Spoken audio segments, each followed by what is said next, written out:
Eh ben, bonjour à tous et puis salut Nico et Salut. merci de nous accueillir. Donc pour cette étrange question, voilà, comment on taille les tomates en fin de saison?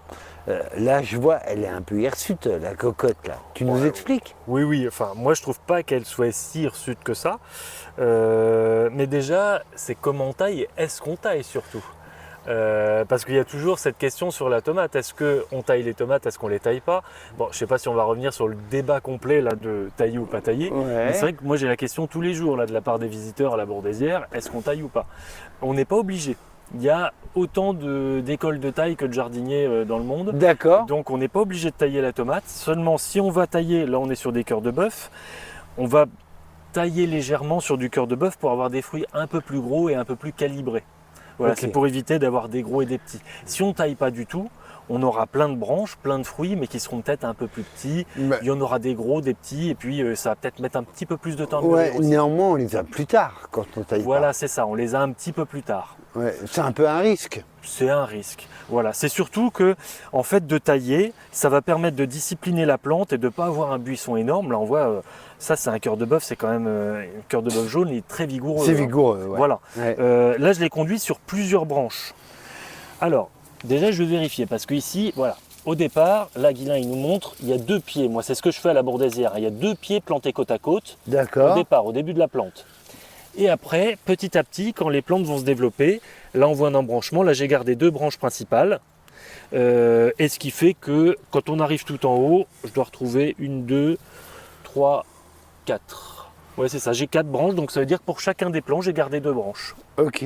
Voilà. D'accord. Et après, on a plein de petites branches secondaires qu'on appelle à tort des gourmands chez la tomate, qu'on retrouve. Donc là, la dernière fois que je suis intervenu, bah, tu vois, j'ai taillé et attaché jusqu'à ce niveau-là. Ok. Donc voilà un petit gourmand que j'avais coupé ici. Mhm. Du coup, là, je vais faire la même chose, c'est-à-dire que là, je viens de couper un gourmand. D'accord. Alors, Il est un peu grand, hein. Il est un peu grand, mais moi, la Bourdaissière, le temps que je fasse tout le tour du jardin, il se passe à peu près 3 semaines. ok. Juste pour donner un repère, on a passé la mi-août et Oui. tu interviens encore. J'interviens encore parce que là, la Bourdaissière, je veux que ça fasse propre. D'accord. Voilà, ça n'a pas un grand intérêt maintenant. Les fruits sont formés, les fleurs qui sont là, là on est sur du cœur de bœuf, donc ces fleurs-là, si elles font des fruits, ils n'arriveront jamais à maturité. Donc ça a D'accord. plus grande importance. Donc on peut ne pas tailler en fin de saison. Là, je pourrais tout simplement dire, pour éviter que ça retombe, je vais les attacher. Ok. Mais là, pour que la plante reste jolie, lisible pour les visiteurs D'ac- et qui voient ma manière de faire, je vais quand même intervenir jusqu'en fin de saison. Mais moi, la fin de saison, c'est-à-dire que jusqu'à fin août, après début septembre, je les laisse. Alors, revenons débrouiller. dans le potager de tout le monde. Passé le 15 août. Passer Est-ce le 15 août, c'est pas très utile de tailler. D'accord. Cette année particulièrement, j'ai quand même un beau feuillage. J'ai un beau feuillage, donc c'est pas une grande utilité de garder éventuellement des gourmands qui viendraient refaire du feuillage. Mais dans une année comme l'année dernière, j'avais perdu beaucoup de feuillage en bas des plantes. Tu vois du feuillage comme ça qui avait jauni parce que carencé ou parce que des fois on peut avoir des maladies. Donc on va enlever des feuilles. Le fait d'avoir des nouveaux gourmands qui apparaissent vont permettre de faire des jeunes feuilles qui font D'accord. beaucoup, tu le sais bien, de beaucoup de photosynthèse, Ouais, qui qui ont beaucoup alimente ta d'échanges, plante. voilà, qui Ouais. alimentent la plante. Donc en fin de saison, ça peut être aussi intéressant de garder pour ça les fameux gourmands ou les branches Alors, secondaires. du coup, le fait de. Parce que ça, je lis ça beaucoup. On coupe toutes les feuilles de la base et tout, et tu vois les pauvres plantes, putain, elles sont à poil, de bas jusqu'à quasiment en haut. Est-ce que toi, tu le fais, de Alors couper non, les feuilles? du bas jusqu'en haut, là on voit cette plante-là, on s'est pas mis là exprès, mais si on regarde les plantes d'à côté, elles ont un feuillage aussi qui est vachement sain. Cette Oui. année, j'ai pas trop à me plaindre. Ouais, C'est pas le cas vraiment pour joli. toutes les variétés, mais là quand même c'est bien vert. Ces feuilles-là, il n'y a aucune raison de les enlever, même pour soi-disant faire mûrir les fruits. Oui, Il faut surtout pas faire ça. On va garder les feuilles jusqu'en fin de saison. Là, c'est un cœur de bœuf en plus qui fait des feuilles fines. Donc aujourd'hui, il fait pas hyper chaud, mais quand il y a des gros coups de soleil, c'est important d'avoir du feuillage qui vient recouvrir comme ça un petit peu les fruits pour leur faire un d'accord. petit peu d'ombrage. Ok, Ça permet de les rafraîchir et d'éviter les coups de soleil sur les fruits. Parce ok. que ça, on le voit hein, quand il fait très très chaud. Donc important de garder le feuillage. S'il est sain, parce qu'il alimente la plante, il alimente les fruits, en sève élaborée. Et puis aussi parce que les feuilles vont faire un ombrage sur les fruits. D'accord. Donc Voilà. toi, tu ne Moi, mets j'enlève- pas à nu la base de ton Je plant mets à sur nu. 1 mètre de haut. Alors la base de la plante pour moi c'est ça, c'est-à-dire que c'est 20-25 cm.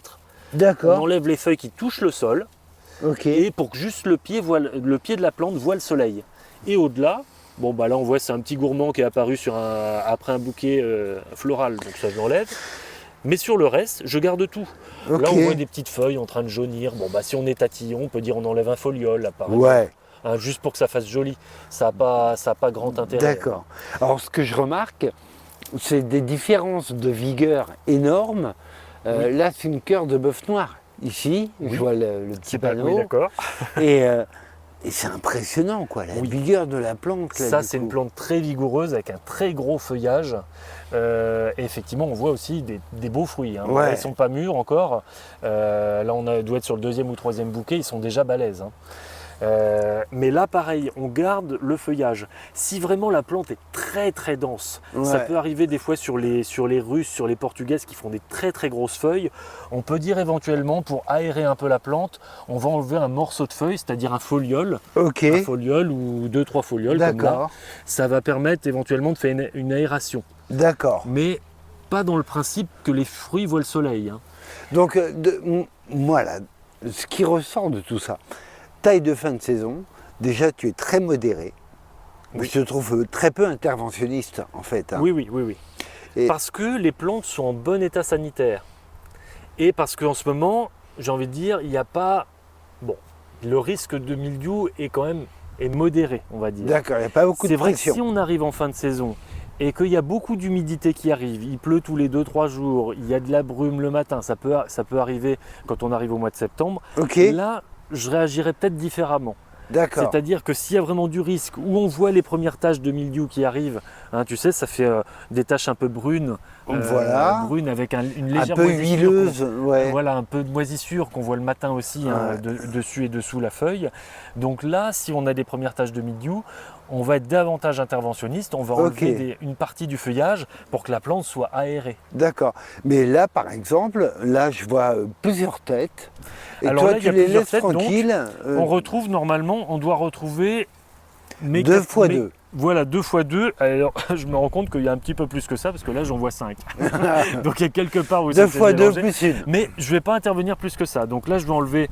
hein, là, c'est vraiment pour être tatillon, hein, parce Ouais. qu'au quotidien, j'ai pas forcément le temps de faire ça. Mais D'accord. j'enlève voilà, des petits gourmands. Mais on te regarde. Hein. On te Voilà, regarde. on regarde. Donc, Celles-là, elles n'arriveront jamais à maturité, donc Voilà. il ne faut pas les enlever. Donc là, Guilain, il montre un truc effectivement qui est intéressant. C'est-à-dire que ces fleurs-là, on est sur du cœur de bœuf. On est mi-août passé, ça n'a aucun intérêt de garder ces fleurs-là. Ces fleurs-là ne donneront jamais de fruits qui arriveront à maturité avant le mois d'octobre. ok, d'accord.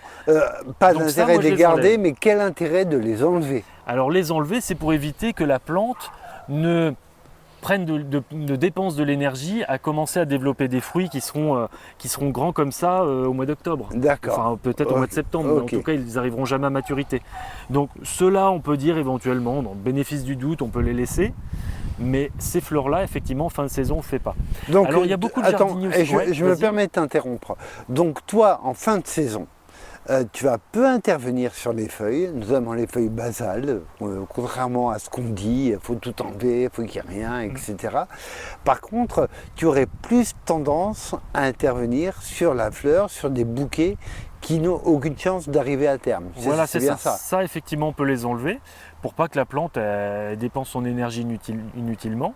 On peut continuer à enlever des petits gourmands si on veut pour que la plante soit toujours propre et aérée. Et par contre, s'il y a des risques de mildiou, là, on va peut-être davantage voir à effeuiller. Effeuiller, mais là, je parle de peut-être après mi-septembre, où là, on a D'accord. davantage d'humidité dans le Val-de-Loire et on va penser à Effeuiller la base. effeuiller la base et pourquoi pas effeuiller même en remontant jusque dans le milieu de la plante s'il y a D'accord. besoin. Et quand tu effeuilles, tu enlèves. Alors, je rappelle, hein, juste, ça, c'est une feuille composée de différentes folioles. C'est ça. Et quand tu dis effeuiller, Alors moi quand tu je dis effeuilles à effeuiller, la feuille complète ou aux folioles? moi souvent j'enlève des folioles. C'est-à-dire quand j'effeuille, comme là par exemple je vais sacrifier celle-là pour montrer, et je vais couper là en fait. D'accord. Voilà, Donc, c'est-à-dire que je garde quand même la base avec quelques folioles. Comme Ok. ça, j'ai l'impression de moins stresser la plante. D'accord. C'est-à-dire que là, je fais une toute petite coupe, très légère, que si je viens couper à la base, je fais une coupe qui est 3 fois plus grosse. Avec une plaie, ouais. Voilà. Donc, Ok. je garde du feuillage partout, du feuillage qui va éventuellement faire toujours un petit ombrage sur les fruits. D'accord. Ça va les protéger. Mais par contre, on aura quand même un peu plus d'aération au niveau de la plante. Mais après, il faut voir en fonction des variétés aussi. Là, on a des folioles qui sont très fins, très effilés. Sur la plante qui est là, on voit que la feuille Ah ouais. est radicalement différente. Ah ouais.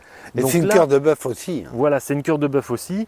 Les russes, portugaises ressemblent aussi à des feuillages comme ça. Ananas également, on va être sur des très gros feuillages. On va peut-être effeuiller davantage justement pour provoquer cette aération en fin de saison où il y aurait besoin. D'accord. Donc là, sur un sujet comme celui-là, donc on voit des beaux fruits bien formés. On sait que les bouquets là qui vont arriver, comme on voit là, ça Voilà. donnera rien. Ça On peut donnera les rien, supprimer. on peut les enlever. Ça s'enlève facilement à la main. Voilà. Ok. Voilà. S'il y a besoin, on prend le couteau. Moi, j'ai toujours le couteau dans la main, de toute façon, quand je D'accord. fais sur la tomate. Ok. Et puis, alors, moi, ce que je fais là, toujours, pour que ce soit propre quand même, c'est que j'attache. D'accord. J'attache, donc là, j'ai bien enlevé toutes mes petites choses, voilà, tous les petits gourmands. Et puis, j'attache pour éviter que ça se ballotte de partout. Et puis que ça fasse plus propre quand même. Ok. D'accord. Bon ben, un grand merci Nico Mais pour toutes voilà, ces infos. je répète toujours aux visiteurs, aux gens qui me posent la question, moi je fais comme ça, mais c'est ma manière de faire. Ouais. Voilà, mon grand-père, lui, il fait différemment. Je cite toujours Oui, mon grand-père bah parce oui, que quand t'as je vais dans son raison. jardin, je dis oh là là, on fait vraiment pas du tout Bah la ouais. même chose. Il mange des tomates ton grand-père? Mon grand-père, il mange des tomates et Toi puis, aussi? et puis il a des belles tomates. Voilà. Et toi, tu as des belles tomates Moi j'ai et des tu en belles tomates manges aussi, aussi. mais voilà, chacun a sa manière de faire. Ouais. Il y a des gens. Alors, moi, je suis vraiment pas pour les feuillages complets. Ouais. Ça, c'est une fausse idée de dire on effeuille la plante entièrement pour faire mûrir les fruits. Ça, c'est pas vrai. Les fruits vont finir par mûrir, mais ils seront moins bons que s'il y avait eu des feuilles. Ouais, Donc, ouais. si les feuilles sont malades, bien sûr, on va les enlever. Mais tant que les feuilles sont vertes et en bonne santé, on les garde au maximum. D'accord. Ok. Et puis, on n'a pas parlé d'arrêter la plante Eh mais oui, couper la tête. en hauteur, Eh parce oui. qu'effectivement, en fin de saison, il y en a qui font ça. Ouais, Et on coupe me la pose tête. souvent la question, moi on me dit mais pourquoi vous coupez pas les têtes, pourquoi vous les arrêtez pas? Ouais. Ouais, Bah, ouais. ça sert à rien. En fait, toujours dans le même principe quand je parlais tout à l'heure de garder des gourmands supplémentaires pour avoir des jeunes feuilles, là les jeunes feuilles qui sont là font aussi tire-sève et vont D'accord. tirer voilà, la sève du haut vers le bas et alimenter les fruits au passage. Donc toi, tu coupes pas la tête. Je coupe jamais la tête, Ok. jamais. Tu les laisses aller Je les et laisse c'est le quand gel elle qui les dépasse- interrompt. Quand elle dépasse le tuteur, elle retombe un petit peu éventuellement. D'accord. Et par contre, quand on arrive en fin de saison, bah voilà, c'est Il y a le froid c'est qui au mois les de arrête. novembre, le froid, la pluie va les arrêter, il y aura le milieu, D'accord. il y aura voilà. Donc on se rappelle juste les têtes qui continuent, qui prolongent. Tu nous rappelles la différence port déterminé, indéterminé, parce Ah qu'on oui. va vraiment avoir Parce des que là, réactions par rapport à ça. justement, sur les cœurs de bœuf, on est souvent sur des ports indéterminés, donc on ne va pas avoir de déterminé là autour de nous. Mais les plantes à croissance indéterminée vont s'arrêter à peu près à cette hauteur-là. D'accord. Ça, c'est les déterminés. Ce sont des plantes qui vont faire à peu près 1 mètre de haut. Et en fait, naturellement, elles arrêtent leur croissance à cette hauteur-là. Il n'y a Ok. pas besoin d'intervenir. Ça, c'est un gène qui est apparu dans les années 30. Bon, j'abrège. Mais ça veut dire que c'est des plantes qui sont beaucoup plus trapues, avec des entrenœuds très courts. Là, on voit que les entrenœuds sont assez longs. Oui. Ça peut être 5-10 cm. Sur les variétés à port déterminé, les entrenœuds sont 2 fois plus courts. D'accord. Ça fait des plantes très trapues, très compactes, et qu'il faut peu tailler, voire pas tailler du tout. D'accord. Ça va faire plusieurs branches, c'est normal. On peut les attacher sur un même tuteur. C'est buissonnant. Et ouais. voilà. Et on verra qu'au final, la plante, la tige s'arrête sur une feuille, éventuellement une fleur à côté, et il n'y a plus de bourgeons. Ok. Naturellement, là on les voit déjà dans le jardin, là on a partout des plantes à croissance déterminée qui sont arrêtées déjà. D'accord. Donc essentiellement, nous, ce qu'on a dans nos potagers, ce sont des indéterminés. Oui. Donc On en connaît des semi-déterminés comme la marmande. Oui. La marmande qui va s'arrêter à peu près 1 mètre, 1 mètre 20 de haut. D'accord. C'est plutôt les tomates pour les sauces, en fait, qui sont avec ces pores, qui vont s'arrêter d'un coup et qui permettent une récolte. Moi, j'appelle ça les récoltes à la moissonneuse-batteuse, quoi. Mais exactement. Les Roma, les San Marzano qui sont faites justement pour des cultures mécanisées, Ces plans justement déterminés sont vachement pratiques parce que les tiges s'en vont pas très loin. Donc dans les champs, on en plante des lignes complètes et ça peut être mécanisé. D'accord. Mais il ne faut pas négliger ces variétés-là. San Marzano, Roma, dans les jardins, ça fait des très bonnes tomates. Hein. Ouais, écoute, donc rendez-vous est pris pour l'année prochaine. Donc 2 plants de San Marzano pour Guilain et 2 pour moi. Voilà. D'accord. Un grand merci Nico, hein, vraiment. Et quoi qu'il en soit, on te dit à très vite. Et un grand merci pour toutes ces indications. Je pense qu'on est nombreux à se poser la question en fin de saison, mes tomates, je fais quoi ?